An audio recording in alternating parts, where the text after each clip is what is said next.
মাননীয় বিরোধী দলনেতা শুভেন্দু অধিকারী মহাশয় পশ্চিম বর্ধমানে দুই জায়গায় সভা করেছেন। তার আসানসোলের সভা মিছিল করে গির্জা মোড়ে তিনি সভা করেছেন। আমি দেখলাম তার তো কাজ উৎসাহ আর ষড়যন্ত্র। বাংলার মানুষের টাকা আটকে দিয়ে বাংলার মানুষকে বিভ্রান্ত করে বাংলায় জাতপাতের খেলা করে তিনি একটা নতুন রাজনীতি আমদানি করেছেন। যাই হোক, তার কাজ তিনি। আজকে আমরা দেখলাম কিছু যারা 2024-এ বিজেপি করেছে সেই ছেলেরা দেখলাম দুর্গাপুরে বুকে মমতা বন্দ্যোপাধ্যায়ের ছবি নিয়ে, হাতে অভিষেক বন্দ্যোপাধ্যায়ের ছবি নিয়ে তারা শুভেন্দু বাবুকে কালো পতাকা দেখাচ্ছেন। আমি অবাক হলাম। এটা খোঁজ নিতে হবে যে কি ব্যাপার, কেন উলট করাম।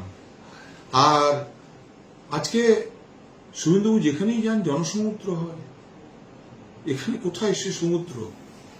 কোথায় যে কটা লোক এসছে বাঁকুড়া, পুরুলিয়া থেকে, পশ্চিম বর্ধমান জেলার সমস্ত প্রান্ত থেকে, পূর্ব বর্ধমান থেকে, এমনকি বীরভূম থেকে লোক নিয়েও সভাটা ভরাতে পারলেন না। ঠিক আছে, আপনাদের কাছে প্রত্যেকের কাছে আমার অনুরোধ, আগামী শনিবার 22 তারিখ, আগামী রবিবার 22 তারিখ ঠিক 3টের সময় গির্জা মোড় থেকে, আশ্রম মোড় থেকে সভা শুরু করব।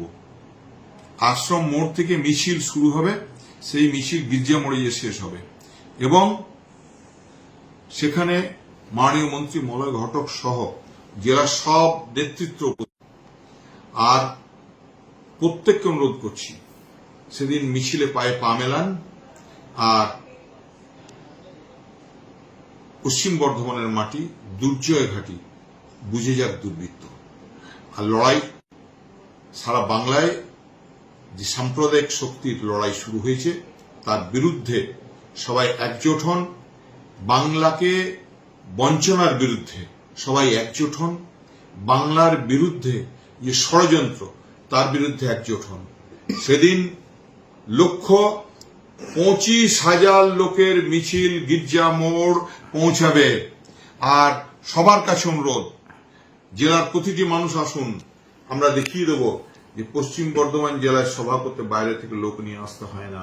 পশ্চিম বর্ধমানে যারা তৃণমূল কংগ্রেস করেন তারা প্রত্যেকে মাঠে থাকবেন। সাধারণ মানুষ আসুন। সবাইকে বলবো যে আমরা কি বলছি শুনুন। খবর পেলাম যে গতকাল আমরা পশ্চিমবঙ্গ দিবসের উপলক্ষে আসানসোলে যে ঐতিহাসিক মিছিল করেছি তার প্রতিবাদে আগামীকাল তৃণমূল কংগ্রেস ঠিক একই লোকেশনে আসানসোলে মিছিল করতে চলেছে। তার মানে তৃণমূল কংগ্রেস প্রমাণ করে দিল যে পশ্চিমবঙ্গ যে ভারতের সঙ্গে রয়ে গেছিল শ্যামাপ্রসাদ মুখার্জির লড়াইয়ের পরিণামস্বরূপ, সেটা তারা ভালো চোখে নিচ্ছে না। তাদের ইচ্ছে যে এই বাংলা পাকিস্তানের সঙ্গে চলে গেলেই তাদের ভালো লাগতো।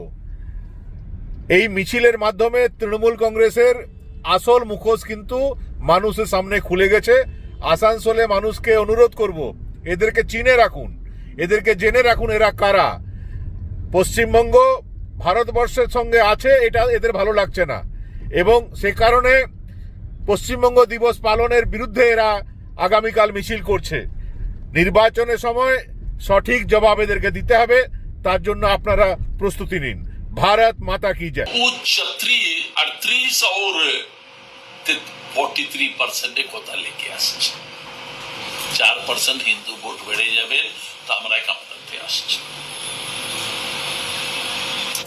দিকে বড় বড় জায়গাতে বসেছে বিজেপিতে, ওরা তো ইসকে বোঝাতে পারে না যে গ্রাসরুট থেকে পশ্চিম বেঙ্গলে যে রাজনীতি করে আসছেন বিজেপি রাজনীতি করে, ওরা যাকে বোঝাতে পারিনি। স্টেজে দাঁড়িয়ে বলছেন টেরেটা আর মুসলিম হিন্দুকে ডিভাইড করে দিচ্ছে। এই শুভেন্দু বাবু 2021 पहले যা তৃণমূলে ছিল তো এই মুসলিম ভোট ব্যাংক মাথাতে রাখেছে আর মুসলিম ভোটারে মাসিয়া ছিল। আর ক্ষমতা পাওয়ার জন্য আজকে দিনে ক্ষমতাতে টিকে রাখার জন্য টিকে থাকার জন্য আজকে দিনে এই ডিবেটে কথা বলে দিচ্ছে। এই খাওয়ার নেই, যার মাথা সেই কাজ করছে না। একটু হালকা ডোজ দিয়েছে। দিল্লির নেতাকে আমি বলেছি আসানসোলে এরকম হচ্ছে ওরকম হচ্ছে পশ্চিম বর্ধমানে বলে এটা চমকাতে চেষ্টা করেছে। যে ক্যালকুলেশন ও বলছিল বিধান 50,000 ভোটে হারবে, এই লোক শুনবে না, হাসবে, হাসবে লোক শুনবে। আর যে আসানসোল নর্থের ব্যাপারে মালাইঘাটের ব্যাপারে বলছিল, হররাম সিং এর ব্যাপারে বলছিল, আমার তৃণমূলের যে বিধায়ক আছে, নারায়ণের ব্যাপারে বলছিল তৃণমূলের বিধায়ক আছে,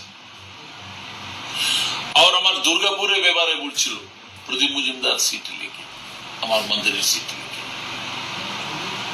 আমরা সব জিতে যাচ্ছি, আমরা জিতবই। তৃণমূল 40,000 50,000 ভোটে হারবে।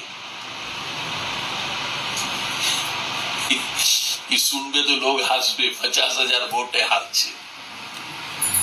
তৃণমূল বিজেপি কে 50,000 ভোটে হারিয়ে দিয়েছে, 1 লাখ ভোটে হারিয়ে দিয়েছে, 1.25 লাখ ভোটে হারিয়ে দিয়েছে, 40,000 ভোটে হারিয়ে দিয়েছে, 30,000 ভোটে হারিয়ে দিয়েছে, 70,000 ভোটে হারিয়ে দিয়েছে। তৃণমূল বিজেপি কে হারিয়ে দিয়েছে। আর বিজেপি তৃণমূল को হারাতে পারে।